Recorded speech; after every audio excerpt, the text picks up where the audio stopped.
శ్రీ సత్యసాయి జిల్లా కదిరి లక్ష్మీ నరసింహస్వామి సాక్షిగా కూటమి నేతల మధ్య విభేదాలు బయటపడ్డాయి.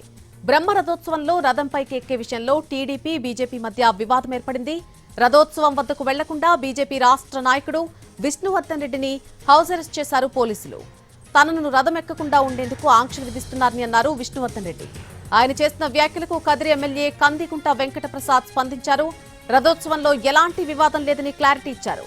ప్రతి ఏడాది రథోత్సవం సందర్భంగా అర్చకులు తాము విష్ణువర్ధన్ రెడ్డిని అడిగి రథంపైకి ఎక్కించేవాళ్లమని గుర్తు చేశారు. ఎమ్మెల్యే అనే హోదా తానేం చూపించడం లేదని, తానే తగ్గి ఉంటున్నానని వివరించారు. చిన్న మనస్తత్వం ఉన్న వాళ్లే వివాదం సృష్టిస్తున్నారు అంటూ మండిపడ్డారు.